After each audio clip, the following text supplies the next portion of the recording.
নবী করিম সাল্লাল্লাহু আলাইহি ওয়াসাল্লাম বলছেন, ও আমার সাহাবীরা, তাকওয়া হচ্ছে এমন একটা জিনিস যেটাকে ধরা যায় না, যেটাকে ছোঁয়া যায় না, যেটা কোথায় থাকে। আত-তাকওয়া হাহুনা। রাসূল এই কথাটা 3 বার বললেন, আর 3 বার যতবারই বললেন ততবার এই জায়গার মধ্যে রাসূল ইশারা করলেন। রাসূল বললেন, পুরুষ মানুষ হোক মহিলা মানুষ হোক, বাম দুধের 4 আঙ্গুল নিচে এই জায়গার মধ্যে মানুষের কলব থাকে, আর এই জায়গার মধ্যে মানুষের কলব যেখানে সেখানে তাকওয়া থাকে। রাসূল বলছেন, আত-তাকওয়া হাহুনা, আত-তাকওয়া হাহুনা, আত-তাকওয়া হাহুনা। তাকওয়া থাকে এখানে, তাকওয়া থাকে এখানে, তাকওয়া থাকে এখানে। এটার মাধ্যম মানে রাসূল বুঝিয়েছেন, তাকওয়াটা কখনো চালচলনে প্রকাশ করা যায় না। তাকওয়াটা হচ্ছে অন্তরের বিষয়। যার ভিতরে আল্লাহর ভয় যত বেশি, তার ভিতরে তাকওয়ার পরিমাণ তত বেশি। আমি যদি নিজেকে তাকওয়াবান দাবি করি কিন্তু আল্লাহকে আমি ভয় করি না, রাসূলের সিরাত, রাসূলের মিলাদ, রাসূলকে আনুগত্য করি না, রাসূল যা বলেছে তাই আমি করি না, কিন্তু আমি মুখে বলি আমি তাকওয়াবান, আমি মুসলমান, আমি আল্লাহকে ভয় করি, না না, এটা মুখে বলার জিনিস নয়। যার ভিতরে যত বেশি আল্লাহর ভয়, তার ভিতরে তত বেশি আল্লাহ তাকওয়ার জাগ্রত করে দেয়। একটু মোহাব্বতে গলা ফাটিয়ে বলতে হবে সুবহানাল্লাহ। যারা তাকওয়াবান হবে তাদের এক এক করে 12টা পুরস্কারের কথা বলবো। জোরে বলেন কয়টা? 12টা পুরস্কার আল্লাহ তাআলা আমাদেরকে দিয়ে দিবেন। আর যদি তাকওয়াবান হতে হয়, এই রমাদান মাস হচ্ছে কেবল তাকওয়া অবলম্বন করার মাধ্যম।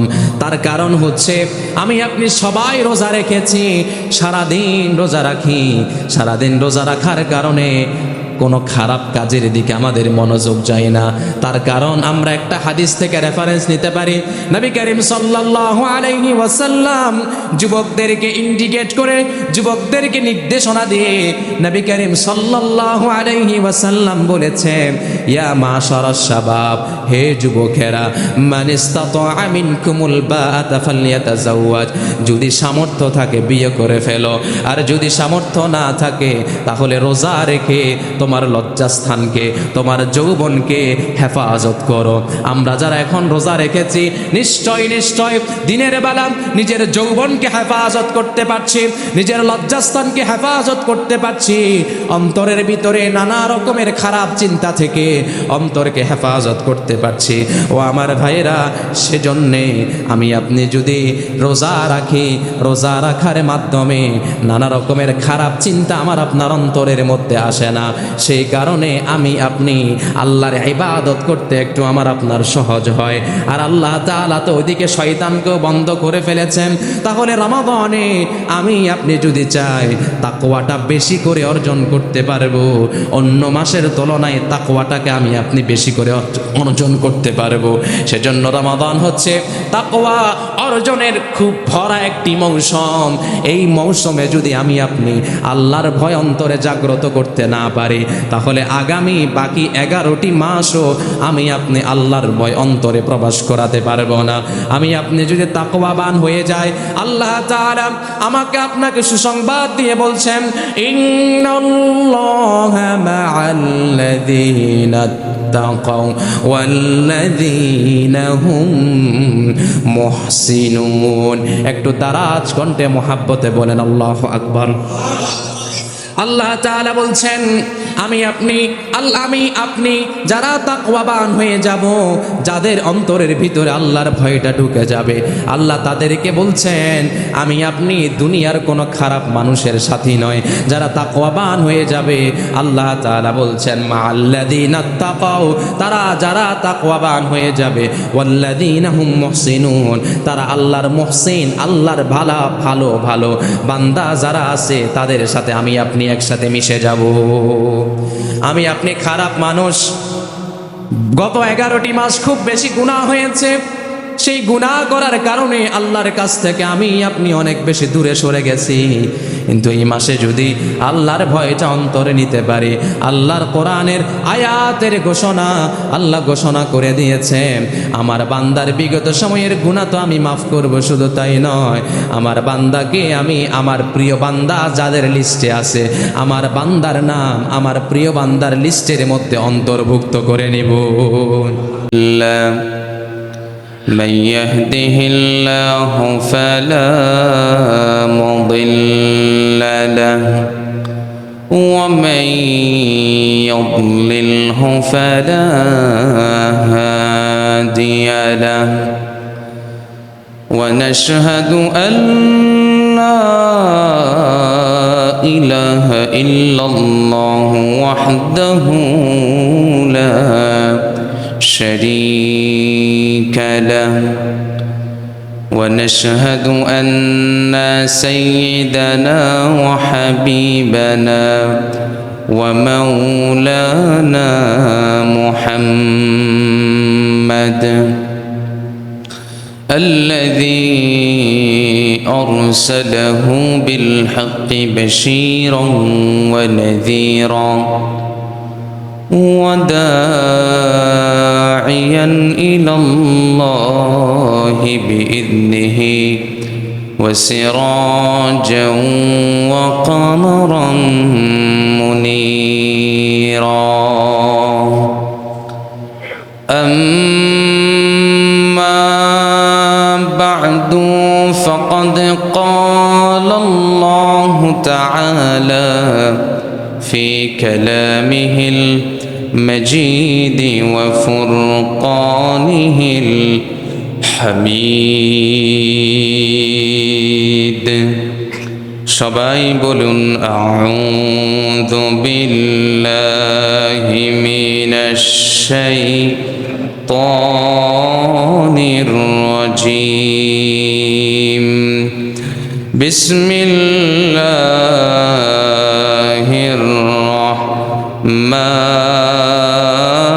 রহমানির রহিম.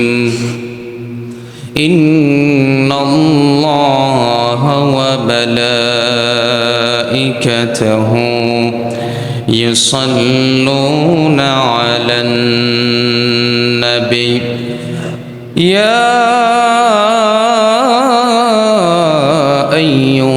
আইয়ুহাল্লাযীনা আমানু সাল্লু আলাইহি ওয়া সাল্লিমু তাসলিমা. আল্লাহুম্মা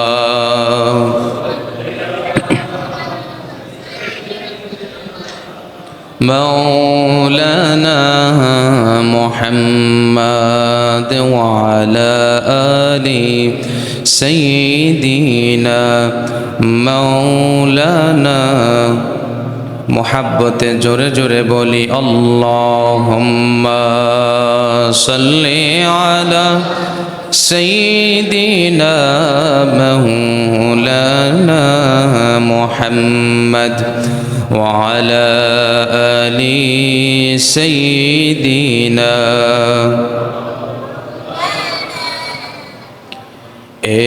একটি বছর পরে আবার ফিরে এলো মাহে রমজান. একটি বছর পরে আবার ফিরে এলো মাহে রমজান. মুমিন হৃদয়ে পড়লো সারা, মুমিন হৃদয়ে পড়লো সারা, উঠলো জেগে নতুন প্রাণ. একটি বছর পরে আবার ফিরে এলো মাহে রমজান. আল্লাহ তাআলার তরে রোজা পালন করো ওহে গুনাহগার, নিজের হাতে দিবেন তিনি সিয়াম সাধনার পুরস্কার.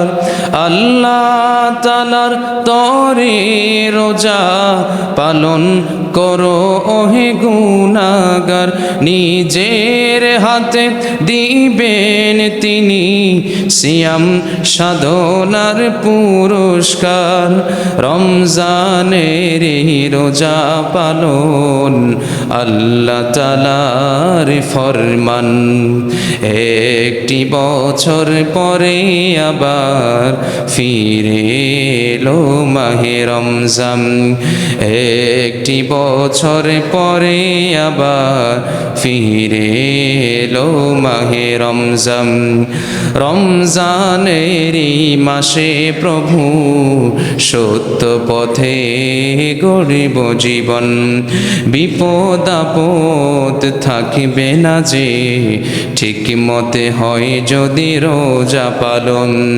রমজানের এই মাসে প্রভু সত্য পথে গড়িব জীবন বিপদ আপদ থাকিবে না যে ঠিক মতে হয় যদি রোজা পালন রমজান সে তো ঢাল স্বরূপ হৃদয় ভরে গাও তার গান একটি বছর পরে আবার ফিরে এলো মাহে রমজান একটি বছর পরে আবার ফিরে এলো মাহে রমজান আল্লাহুম্মা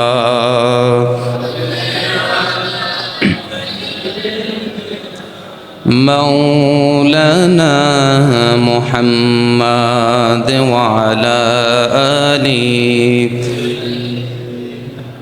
مولانا সবাই বলুন বালাগাল উলা বিকামালিহি কাশাফাদ দুজা বিজামালিহি حصلت جميع خصاله صلوا عليه هو الحبيب الذي ترجى شفاعته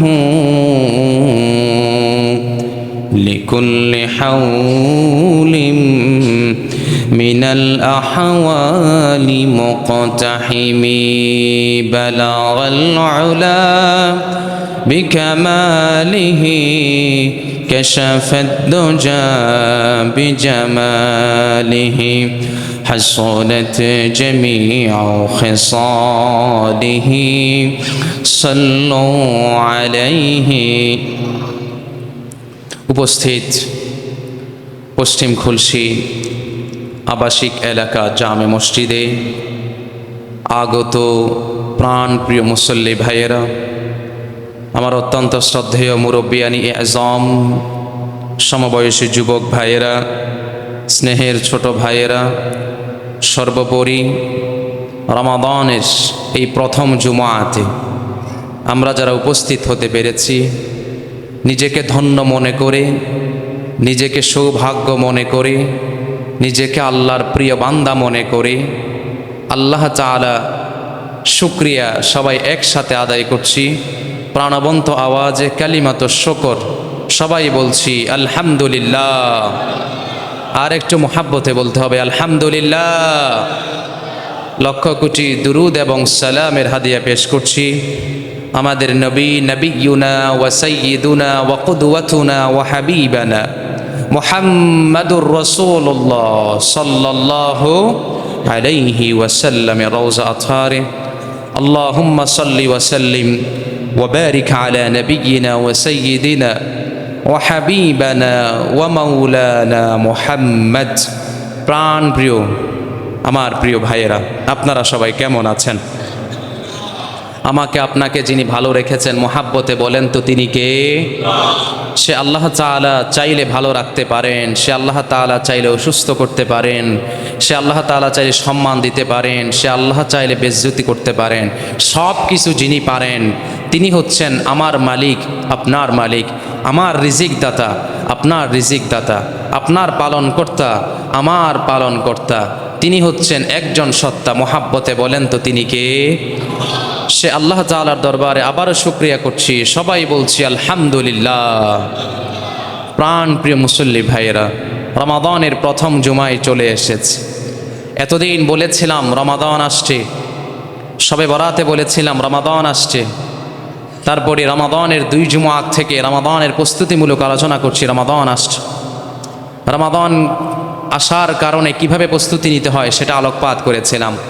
এখন যেহেতু রমাদান মাস চলে এসেছে, রমাদান মাস যেহেতু পেয়ে গেলাম, তো রমাদান মাস যখন পেয়ে গেলাম, আল্লাহ তাআলা বলছেন এই রমাদান আমি আমাদেরকে এমনি আল্লাহ তাআলা দেননি।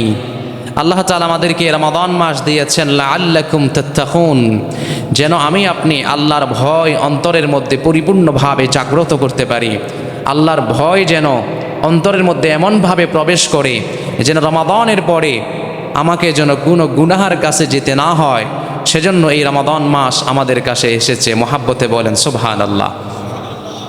প্রাণপ্রিয় ভাইয়েরা, দেখেন কেমন ভয়, আল্লাহকে আমরা ভয় করছি রমাদানে। দুপুরবেলা সব সময় আমরা ভাত খাই, ফজরে সবাই নাস্তা করি, 10টা বাজে আরেকটু নাস্তা করি হালকা করে, দুপুরবেলা আবার আমরা ভাত খাই, সন্ধ্যাবেলা আসরের আগে আসরের পরে আবার নাস্তা করি। সব সময় খাওয়া জায়েজ না হারাম? জায়েজ, সব সময় খাওয়া। কিন্তু আল্লাহ এমন একটা বিধান করলেন, বান্দা বাকি 11টি মাস যখন মন চাই দিনের বেলা তখনই খেতে পারবে, কোনো সমস্যা নেই, কোনো সময় নির্ধারণ করে দেওয়া হয়নি।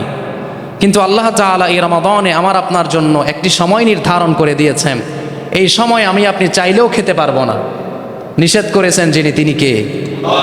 তো আমরা যে এখন খাচ্ছি না দিনের বেলা, কার নিষেধ পালন করছি?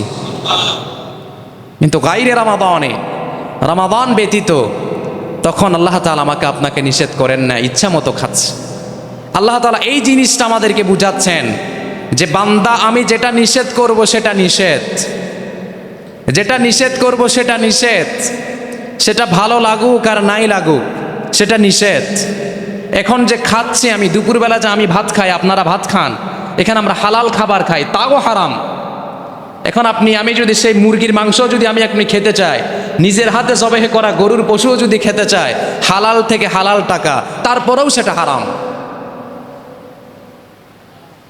বিধানকার কল্পনা করা উচিত আমাদের। তাও হারাম, যত হালাল টাকা হোক তাও হারাম। যদি আপনি দিনের বেলা বাইতুল্লাহর হেরামের ভিতরে প্রবেশ করে খান, তাও হারাম, তো অলওয়েজ হারাম। কিন্তু আল্লাহ তাআলার আমাকে আপনাকে গুনাহ থেকে বেঁচে থাকার জন্য নিষেধ করেছেন, এটা আপনি বেঁচে থাকতে রাজি নয়।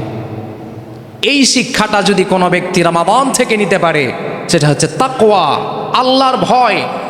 আল্লাহকে কেমন করে আল্লাহকে ভয় পেতে হয়, এই শিক্ষাটা যদি আমি আল্লাহর বান্দা হিসাবে, আপনারা আল্লাহর বান্দা হিসাবে এই শিক্ষাটা যদি নেওয়া যায়, তাহলে বাংলাদেশে চুরি, ডাকাতি, রাহাজানি, সন্ত্রাসী কিছুই থাকবে না।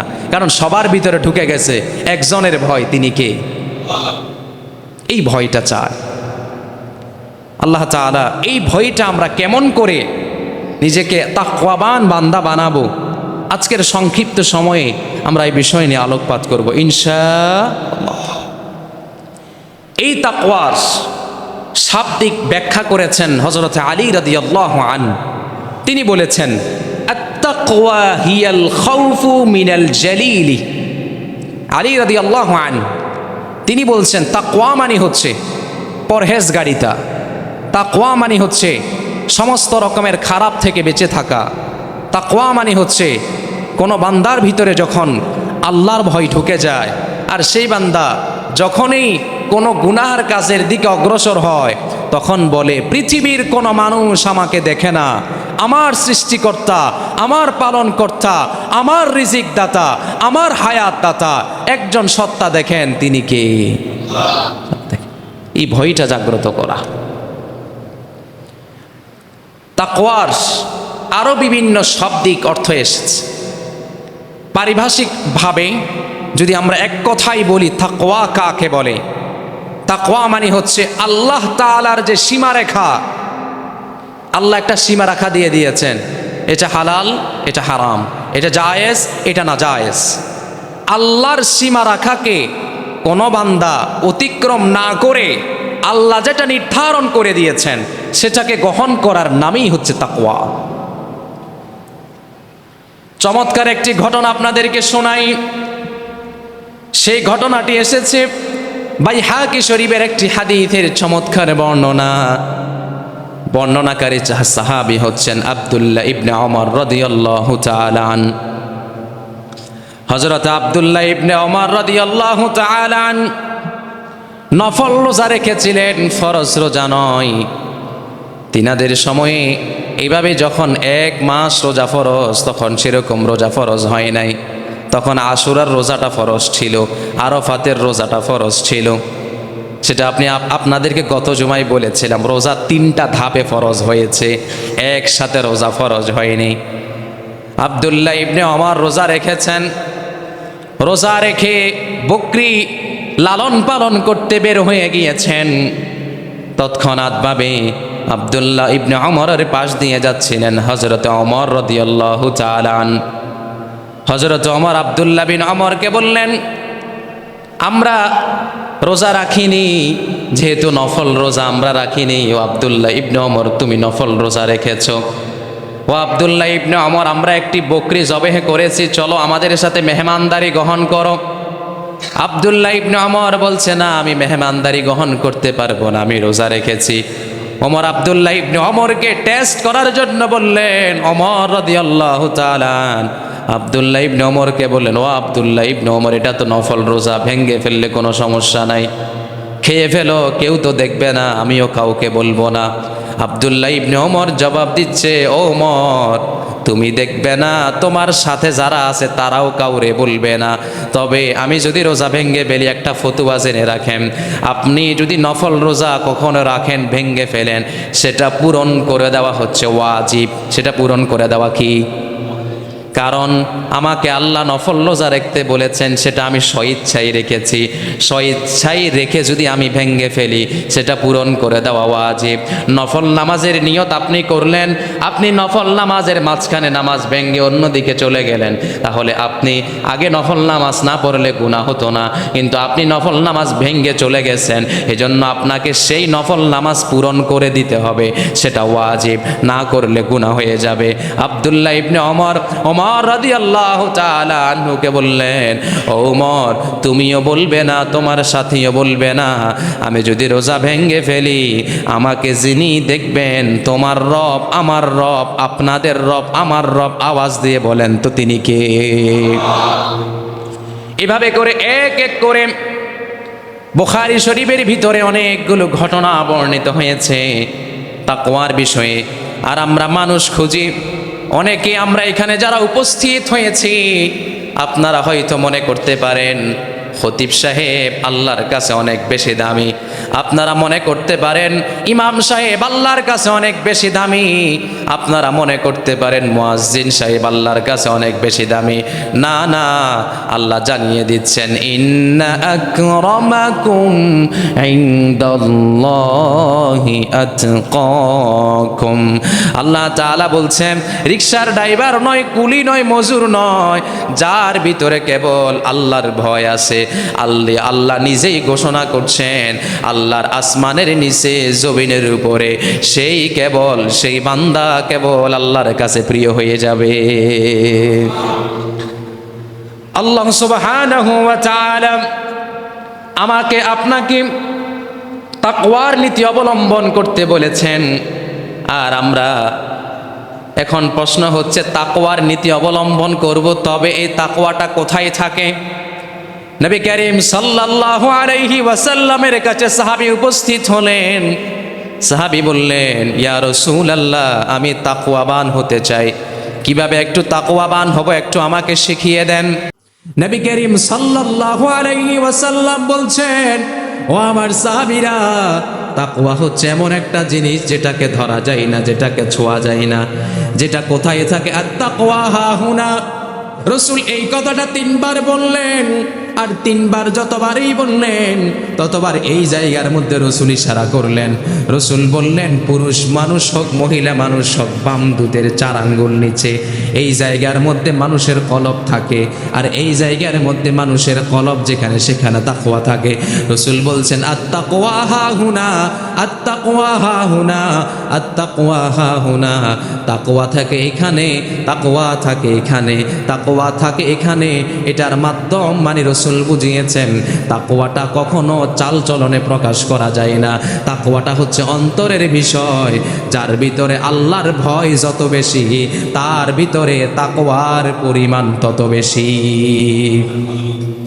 আমি যদি নিজেকে তাকওয়াবান দাবি করি কিন্তু আল্লাহকে আমি ভয় করি না, রসুলের সিরাত, রসুলের মিলাদ, রসুলকে আনুগত্য করি না, রসুল যা বলেছে তাই আমি করি না, কিন্তু আমি মুখে বলি আমি তাকওয়াবান, আমি মুসলমান, আমি আল্লাহকে ভয় করি, না না, এটা মুখে বলার জিনিস নয়। যার ভিতরে যত বেশি আল্লাহর ভয়, তার ভিতরে তত বেশি আল্লাহ তাকওয়ার জাগ্রত করে দেন। একটু মোহাব্বতে গলা ফাটিয়ে বলতে হবে সুবহানাল্লাহ।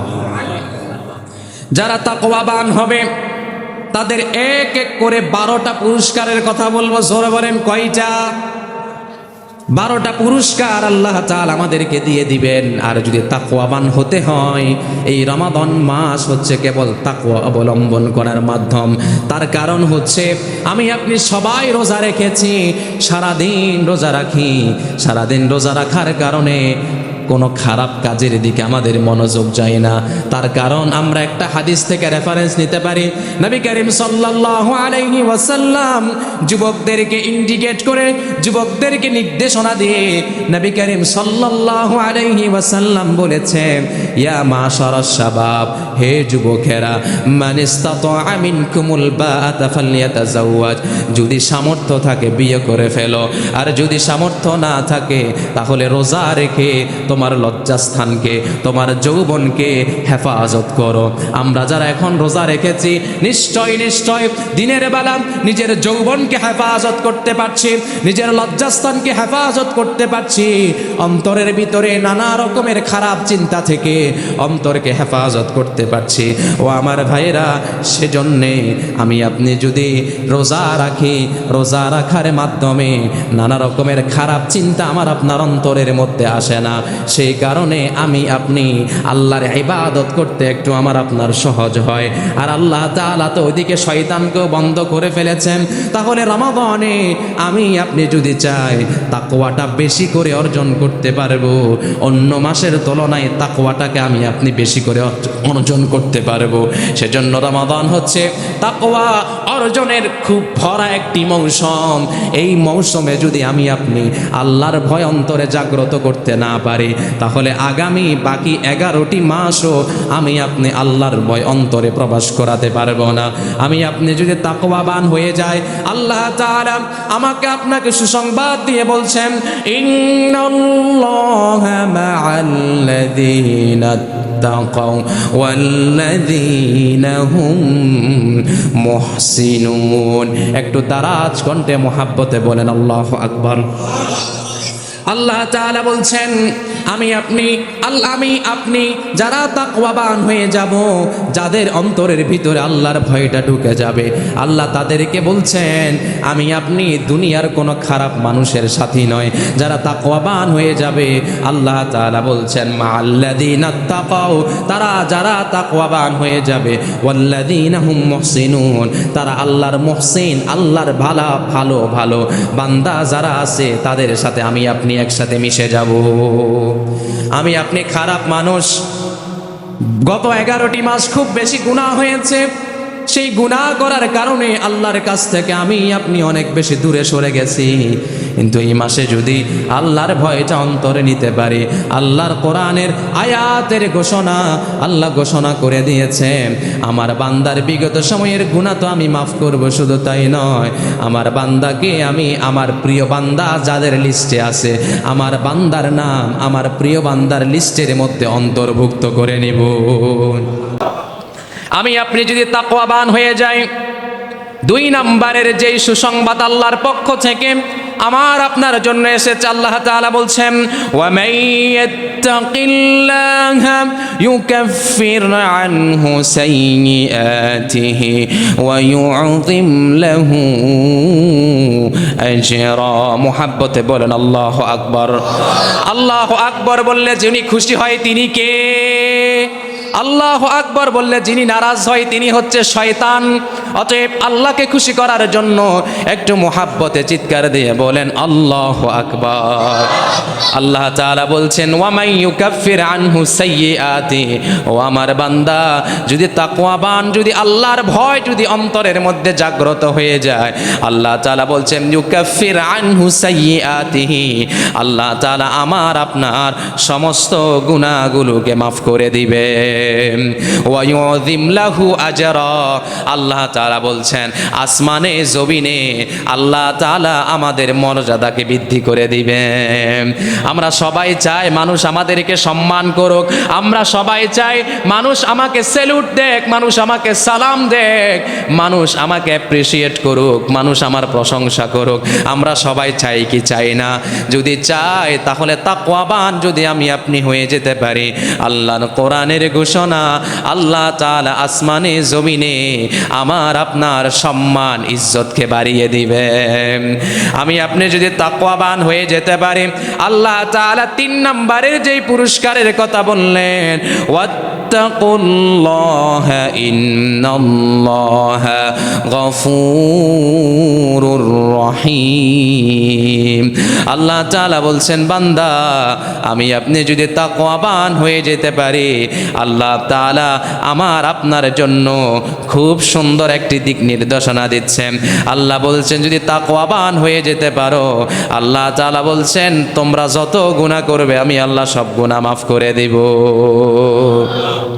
আল্লাহু গফুরুর রহিম, আল্লাহ বলছেন আমি ক্ষমাশীল, আমি ক্ষমা করতে পছন্দ করি। সুবহানাল্লাহ বলবেন না? যদি আমি আপনি তাকওয়াবান হয়ে যাই, আমাকে আপনাকে যিনি ক্ষমা করে দিবেন, আওয়াজ দিয়ে গলা ফাটিয়ে বলেন তো তিনি কে? 4 নম্বরে আল্লাহ তাআলা আমার আপনার জন্য সুসংবাদ রেখেছেন। আল্লাহ তাআলা বলছেন ওয়া মান ইয়াত্তাকিল্লাহা ইয়াজআল লাহু মিন আমরিহি ইউসরা। আল্লাহ তাআলা বলছেন বান্দা তোমরা যদি তাকওয়াবান হয়ে যেতে পারো, দুনিয়ার থাকাকালীন অবস্থায় যত সমস্যাই তোমরা পড়ো না কেন, আল্লাহ ঘোষণা করছেন আমি আল্লাহ তাআলা সমস্ত সমস্যা তোমাদের জীবন থেকে আসান করে দিব। আমার আপনার সমস্ত সমস্যার সমাধান করার জন্য দায়িত্ব যিনি গ্রহণ করবেন, আওয়াজ দিয়ে বলেন তো তিনি কে? 5 নম্বরে আল্লাহ তাআলা আমাদেরকে সুসংবাদ দিচ্ছেন ইন্নালিল মুত্তাকিনা মাফাজা। আমি আপনি সফল হতে চাই, ব্যবসায়ী সফল হতে চাই, তাকওয়ার নীতি অবলম্বন করেন। চাকরি বাকরি করে বড় লোক হতে চান, তাকওয়ার নীতি অবলম্বন করেন। আর যত কাজ আপনারা করেন, আমরা যত আরো হালাল ইনকামের পথ, আমরা যারা হালাল ইনকামের পথ যে যতগুলোই বেছে নিয়েছি, সব জায়গার মধ্যে যদি তাকওয়ার নীতি অবলম্বন করেন, আল্লাহ ওয়াদা করেছেন মাফাজা। আল্লাহ তাআলা যেই সেক্টরে আপনি থাকেন না কেন, যদি তাকওয়ার মতো একটি ইবাদত, তাকওয়ার মতো একটি গুণ যদি আমার আপনার অন্তরের মধ্যে থাকে, আল্লাহ ওয়াদা করেছেন যেই সেক্টরে আমি থাকি না কেন, সেই সেক্টরেই কেবল আল্লাহ আমাকে আপনাকে সফলতা দান করবে। ব্যবসায় সফল হতে চান, তাকওয়ার নীতি অবলম্বন করেন, মানে ভেজাল করা যাবে না। চাকরি করেন, টাকা মেরে নেওয়া যাবে না অন্যায়ভাবে। আরও যত কাজ আছে সব জায়গার মধ্যে যদি আমি আপনি সলিড থাকতে পারি, ইনকাম কম হবে, বরকত বেশি হবে। সুবহানাল্লাহ বলেন। আর যদি দুর্নীতি করি, তার বিনিময়ে আল্লাহ এমন এক রোগ দিবেন, এক দুর্নীতি করে কামিয়েছেন 50 লাখ টাকা, এমন রোগ আল্লাহ দিবেন যেই রোগের চিকিৎসা বাংলাদেশে হবে না। ডাক্তাররা বলে সিঙ্গাপুরে যেতে হবে, ডাক্তাররা বলে ইউনাইটেড স্টেট অফ আমেরিকাতে যেতে হবে, ইউকেতে যেতে হবে। আপনি সেখানে গিয়ে 1 মাসেই আপনাকে আমাকে যিনি ফকির করে দিতে পারেন তিনি কে? পারে কিনা আল্লাহ? এই জন্য আল্লাহর ভয় যদি জাগ্রত হয়ে যায়, কম ইনকাম ভালো চালাবেন। আর আল্লাহর ভয় অন্তরে না রেখে চুরি ডাকাতি টেন্ডারবাজি চাঁদাবাজি করে ব্যাংক পরিপূর্ণ ভর্তি করে ফেলেছে, সেই ব্যাংক খালি করতে আল্লাহর 1 সেকেন্ডেরও প্রয়োজন নাই। আল্লাহ বুঝবার তৌফিক দান করুন।